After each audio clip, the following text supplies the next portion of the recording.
This is going to be a long video today. Hello folks, I'm Emily and you are watching Crash Course with a fresher perspective. I realized the Vlogbrothers do the exact same thing, but better. To be fair, we thought of this before, not in a hipster like, oh, we thought of it before it was cool, but like, yeah, we're just not copying them flat out. Our channel is largely about university, and what is university if it is not about the acquisition of knowledge?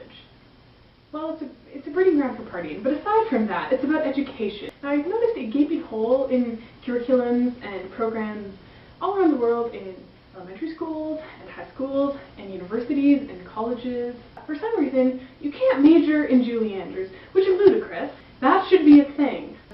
If you're like me and you have been crushed by the realization that universities and other educating establishments do not recognize the value in studying the most glorious woman of our time, then you're in luck, my friend, because today we're just talking about Julie Andrews, Dame Julie Andrews. Yes, let's just delve into it. I am so excited right now. I love her. Now, you will not need textbooks for this video, but tea is a requirement for the study of Julie Andrews because she is British and so is tea. So you should pause the video and get some. Ideally, PG Tips, if you have it, because that is Julie's favorite, and it's also delicious. So, yep.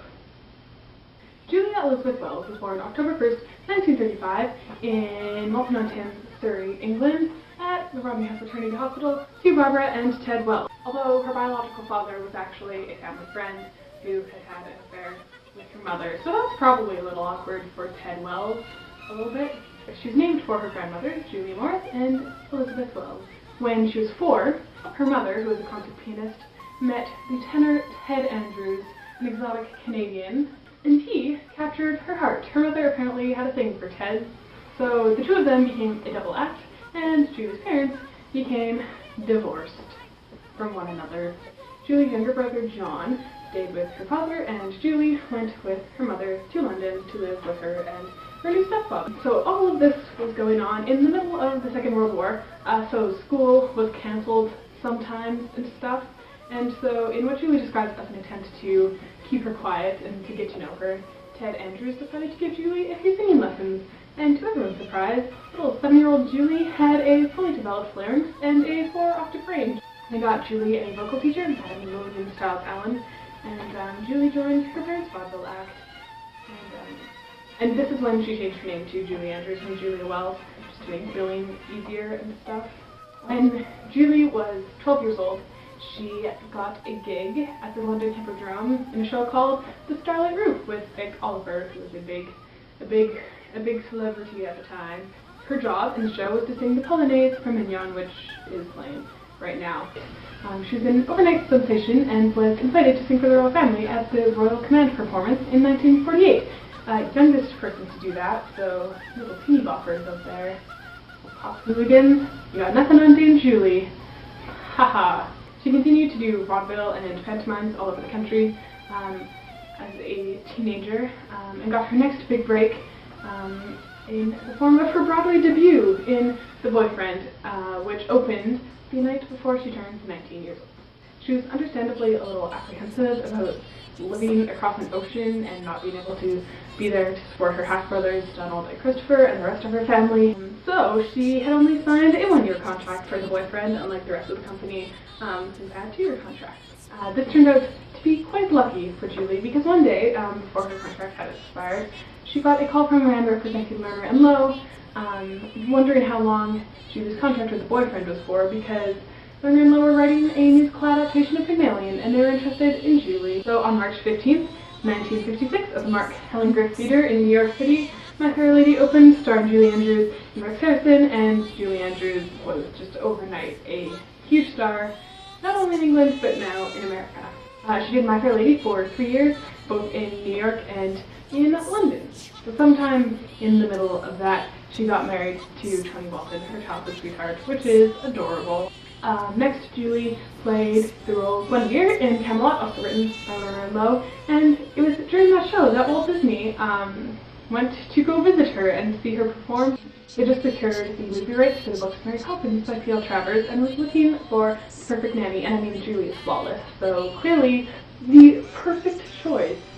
Walt decided that he had to have Julie as Mary Poppins and that she was the one, but Julie was pregnant at the time, so Walt said that they would wait, and Julie went back to England to give birth to little Emma Kate Walton on November 27th, 1962. After Emma was born, the whole family went to Hollywood for Julie to film the movie. I think it goes without saying how successful that film was, but if you had a miserable childhood and didn't see it, Julie beat Audrey Hepburn for the Oscar that year. I don't know what to make of that. Do with that what you will. Julie's better than Audrey Hepburn. A year later, The Sound of Music was released with Julie playing the lead role as Maria von Trapp, and I don't think I need to tell you how amazing that movie is, but it was really the first big blockbuster. It made something like $43 million in its first year in America, which doesn't sound like a lot, but tickets were like $2, and it was only in 151 theaters, so that's insane. And if there was any question about Julie Andrews being a star or a legend or whatever, there were no questions after that. She was insane and huge, and Julie Andrews. So Julie Andrews is 76 years old, and we're only at about like 30 years of age right now, so I'm just going to condense the rest of her life into 1 minute. So Julie divorced Tony Walton and then married the esteemed director, Blake Edwards, who already had 2 children, Jennifer and Jeffrey, and then they adopted 2 children together, Amy and Joanna. Julie made a lot of movies after The Sound of Music. Most of them were with Blake Edwards, and most of them were flops, although they were really good. She also had a critically acclaimed television series which won a schwackload of Emmys in 1972, and she published her first children's book, Mandy, in 1971 after losing a bet with Jennifer that she couldn't stop swearing, which is kind of funny because Julie Andrews is like, oh, the perfect lady, but she apparently curses like a sailor, which is highly entertaining. She made her big film comeback with Victor Victoria in the 80s, and that eventually got taken to Broadway in 1995.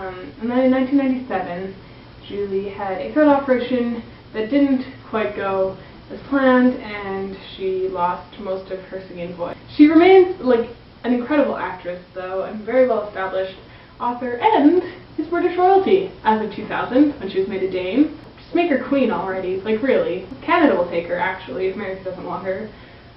We'll just put her on the back of our coins. She would look lovely on a postage stamp, as they say in Princess Diaries. 1, 2. They say that in number 2. Yeah, that was the movie she did. I'm rambling now. So that's her life. She's still alive, if you're wondering. Is it obvious that I love her? Because I do. I love her with every fiber of my being. Not every fiber, well, every fiber of my being. Pretty much the moral of this video is that they should let us study Julie Andrews